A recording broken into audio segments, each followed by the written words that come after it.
Hi everyone, my name is Natalie. Today I wanted to start to do a reading wrap up of the last few weeks and months, and I think I'll start off going back in time to since my last reading wrap up where I left off, and then just continue talking until it feels like this video is long enough. So we'll see how far we get today. Probably not all of them because there's been at least like 20 something books since the last time, and I don't want this video to be too long. So I'm going to go in chronological order, and I think that will be interesting because my feelings about these books are very much up and down.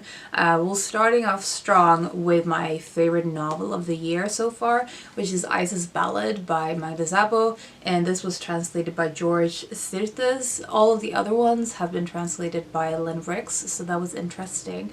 I buddy read this with Sarah from Hardcover Hearts, who is one of my favorite buddy readers, and we have also read Abigail and Catalan Street by this author together. I think this is personally a favorite of Szabo.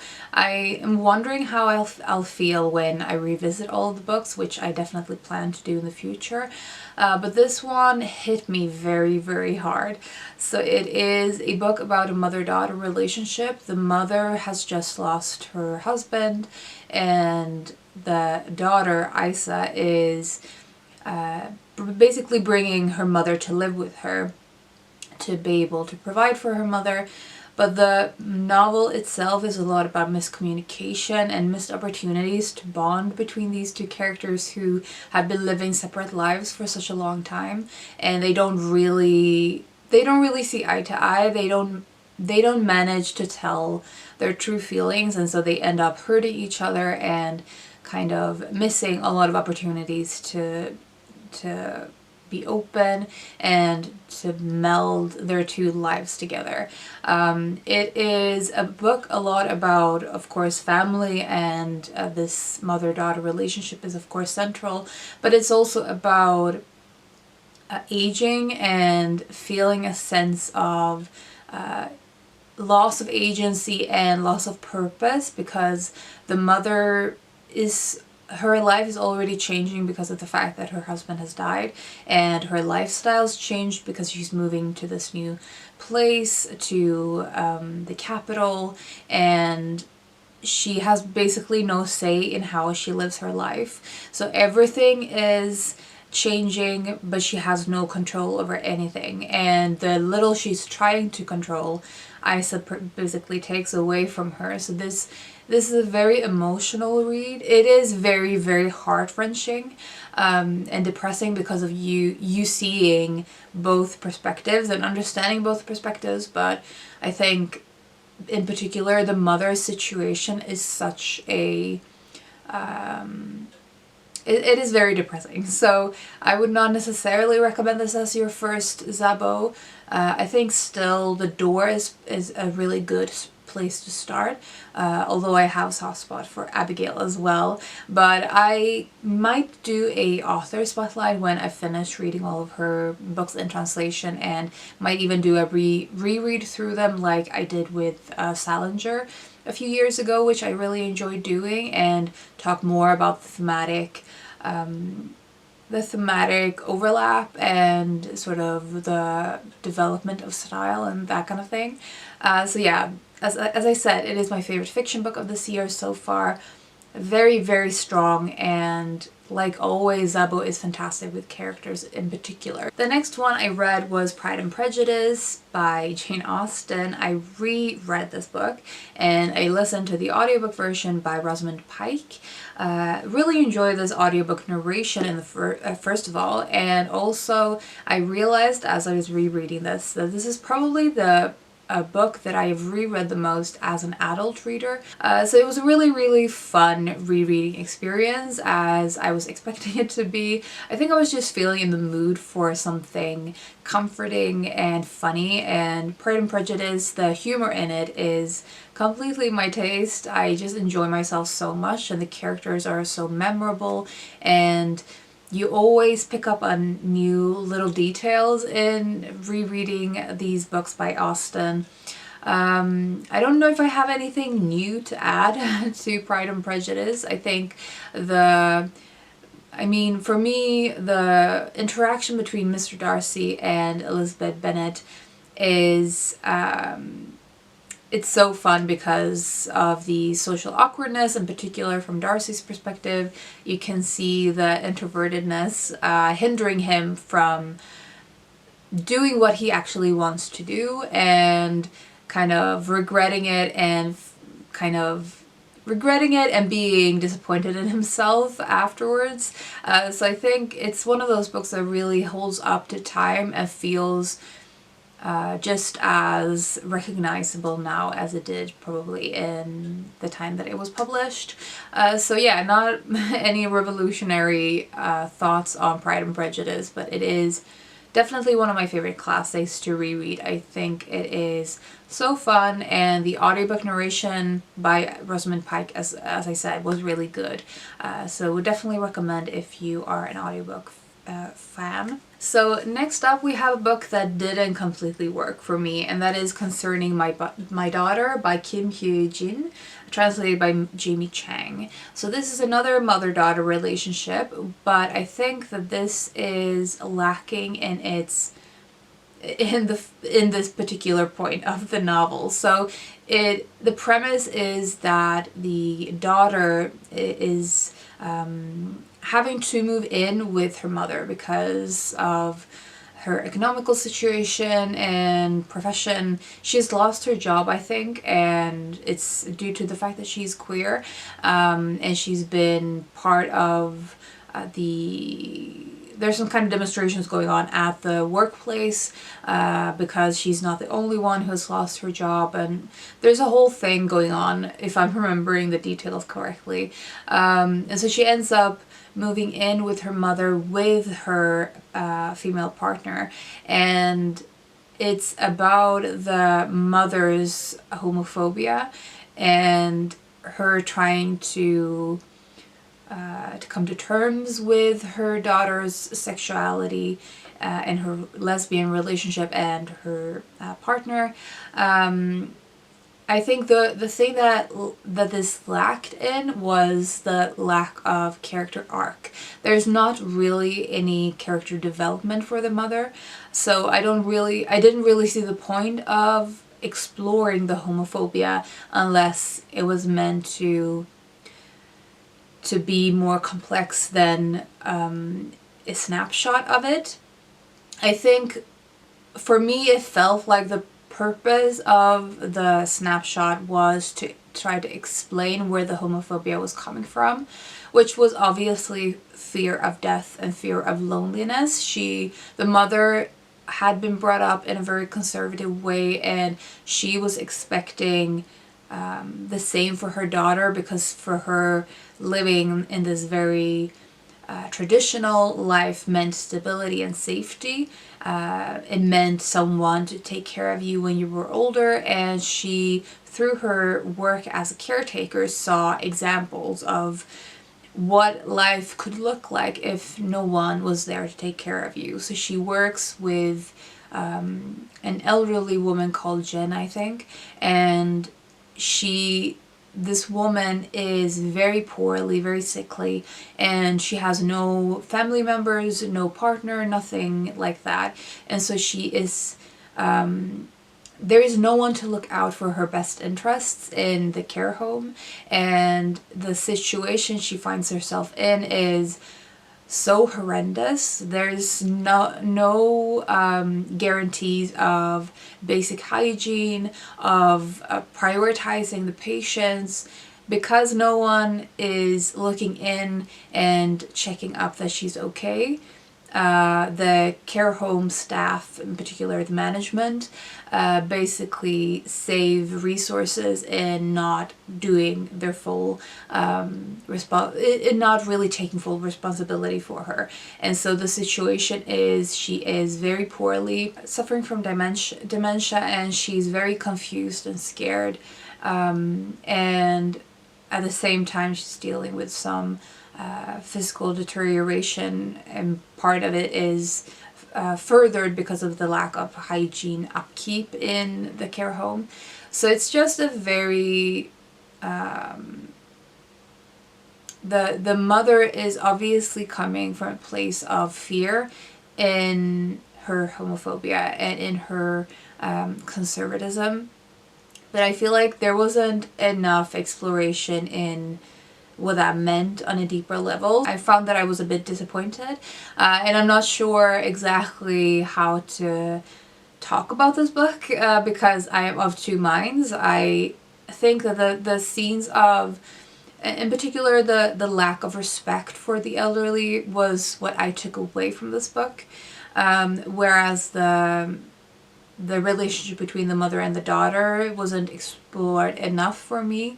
And I think there's also almost more exploration of the mother's relationship with Green, the daughter's girlfriend, than there is of the daughter and the mother having any real interactions beside the first few to set the kind of explain the premise of the book. I'm gonna leave it at that. I don't think I can talk about this book in any more clarity, so there's this one. Next we have a Swedish book, Klubben, by Matilda Voss Gustavsson. I don't think this has been translated into English yet, but it should be because it's kind of a big thing in Sweden, and I know it has other translations, so it might be worth looking into if you read other languages. This one is about probably the biggest Me Too scandal in Sweden. So it's set in the Swedish Academy. There was a man in that had a very close relationship to the Swedish Academy and who were involved in giving scholarships to various authors and that kind of thing. So he was very much in a central figure in the cultural parts of Sweden, and he had been sexually assaulting women for decades. And the author is a journalist, and she had been doing some investigative work trying to unravel and to unravel this whole thing and to find witness statements and basically digging into this thing and to bringing it to light. And she did an article, and that this book is partly the work behind, the investigative work behind the article, as well as the aftermath and the reactions and what happened. So it's a bit of a mix of things that it's about, but the main core of this book is talking about this in depth. What had happened, how it had happened, how could it have been happening for such a long time. And for me, the most central part of the story is not the sexual assault itself. It's not even the perpetrator himself. It is about what we call tystnadskultur in Sweden, basically a culture of silence and of enabling things to go on, pretending that you don't see things to be able to continue your lifestyle as it has always been and not have to give anything up. So a lot of people were witnessing what was happening, or they knew indirectly what was happening, but they did nothing to stop it. And this culture of silence is for me much more central to the book than the perpetrator himself. It is a very important book because, as I said, it is kind of a big thing in Sweden, and the repercussions of this situation was so big that the book behind it feels important as kind of common knowledge in Sweden. So I'm happy that I finally read it. I think you can tell that this is written by a journalist, and that is not usually my type of nonfiction writing. But I feel like the stories themselves were important enough to sort of overlook the stylistics of this book. And what I appreciated the most was the witness statements, because you do get their own words in the midst of Matilda telling the story around them. So definitely would recommend if you can read in one of the languages that it has been published in. And I hope it gets an English translation, because I feel like it is an important story for, especially because the Nobel Prize is such a big thing internationally, and the Swedish Academy is behind that. So I think there's definitely there should be interest in this type of book for English readers as well. Next, we have another book that I was kind of disappointed in, and that is Boulder by Eva Baltasar. Oops. And that is Boulder by Eva Baltasar, translated by Julia Sanches. I really enjoyed the author's previous book, Permafrost. This one did not work as well for me. So the premise is, it's about a lesbian relationship. It's written from the point of view of Boulder, who is kind of a free spirit. She is working as a chef on a ship, I feel like. And she starts this relationship with a woman called Sansa, who she has a kind of on and off relationship with for a while, because she's never in one place for a long time. And so they have this relationship, and they meet up every now and then when her ship is in the city where Samsa lives. But eventually they decide to take their relationship to the next step and to the next level, and they move together to Iceland because of Samsa's job opportunity there. They settle down into a kind of domestic lifestyle. And this book is about their relationship, how it changes when they settle down and settle into a more traditional way of life, and how Samsa is changing through being in this place. She sort of becomes friends with the women there, the wives there, and becomes interested in having a child, and she later becomes pregnant and changes through pregnancy and motherhood as well. I especially liked Samsa as a character and the way that she changed over time. And I feel like you could see what she was thinking. You could understand her. I feel like you could understand her metamorphosis. The fact that we don't understand Boulder, or at least I didn't, was what I didn't like about this book. You are told everything from Boulder's perspective, but because Boulder seems to be keeping a lot of her internal things hidden, it feels very distant to me. So it's like you're in Boulder's head, but you're only allowed access to her eyes and seeing and hearing everything, but you are not allowed into her brain and into her heart. So you end up witnessing everything around her, but not reacting and feeling the same things that Boulder is feeling.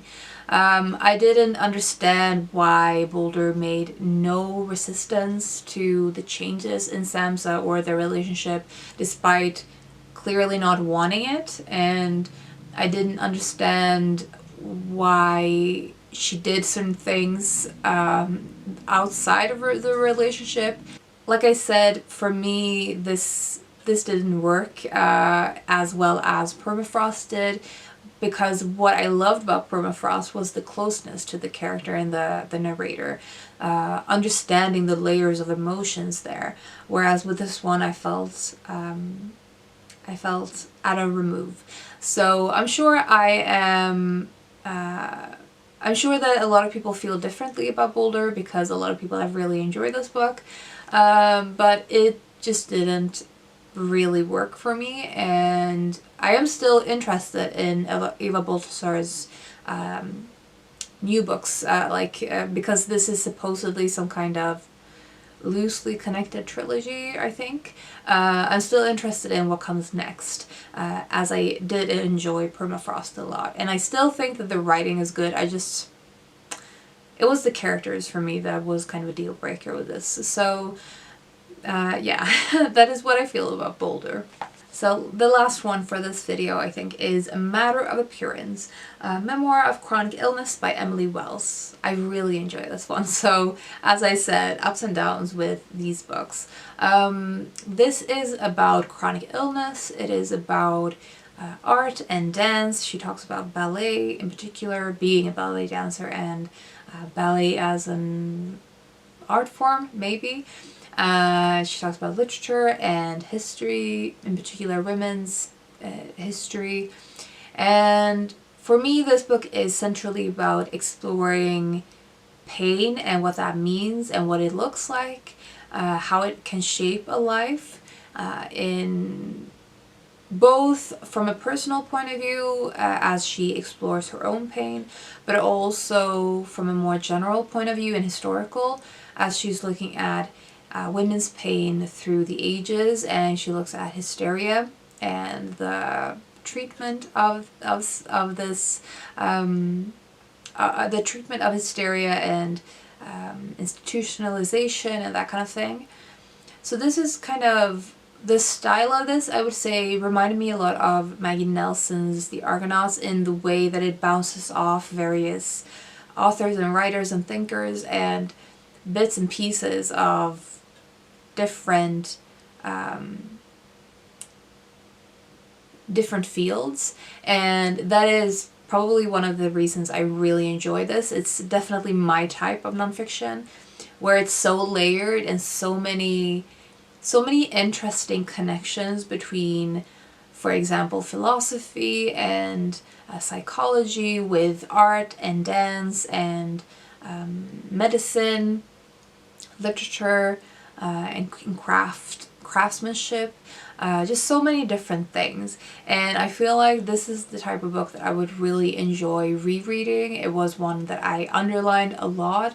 There were a lot of things that challenged my current perceptions of things, and I just think that Emily Wells is such an intelligent person and writer. Okay, so I'm gonna read a little bit of the book so you get a sense of it. Daudet wrote that pain is always new to the sufferer, but loses its originality for those around him. Another worthy literary project to convey the perpetual newness of chronic pain. The story of my illness doesn't exist. There are great spaces in which I can grasp a sign or origin, tracing the decline and ability about which I've already written, but I cannot say with certainty which parts of me have been or will be lost, what kind of knowing is available to me now. Investigations yield a book about being upset with the world, a book that is in itself upsetting, but so is what we ask an illness narrative to contain. The uncomfortable dance between the needy and the needed, the weight of a precarious life, the cries of ill embodiment, and the utter ordinariness of all these things that come from each of us eventually. An illness narrative must be sprung from a debt of vitality and love, but must also offer vengeance against that which diminishes life. What diagnosis does provide is discipline and practice. I watch myself constantly for signs of disease, signs that the body is in the midst of a flare and must be reined in with the steroids or other immune-suppressing drugs. Let's try again to tell the story. I am sick, possibly have always been sick, and now my sickness has a name. What should I do differently? For a newly diagnosed person with internet access, the suggested remedies are dizzying, endless, and offer little hope. Avoid caffeine, no alcohol or recreational drugs ever, expensive air purifiers I cannot afford but might help with respiratory systems and rashes. I should use all organic, fragrance-free products in the home and live in a home built before or after various years when toxin regulations changed. I should live far from cell phone towers, on top of my medication to manage pain and suppress immune responses. I should take between 10 and 20 supplements each day and chart how my body responds to each. I should adjust my expectations for myself, for my life, read only that which is short and succinct, comprehended through brain fog, spend nights in surrounding myself only with those who understand the gravity of my illness, and take other similar precautions. I should have access to resources, doctors, and services that would be possible only under a fully automated luxury communism. Insurmountable. I have come to recognize the sense of fatalism this engenders as emblematic of the particular tone of life spent sick. Suddenly you can smile or laugh or find joy or hope in anything. To a healthy person, it might look like depression. So yeah, I would strongly recommend this book. It is so thought-provoking, it is so intelligent, and it is definitely one I will be rereading and rereading to try to entangle some of the things that I've definitely just swept by me on the first read of this. So those are all of the books that I want to talk about in this video. I'll return soonish with another catch-up wrap-up and a few other books that I've read in the last few months. I would love to know if you've read any of the books I talked about today, or if you have any recommendations for me based on these books that I have enjoyed in particular. I would love to know that as well. I hope you're having a fantastic day, and I will talk to you soon. Bye.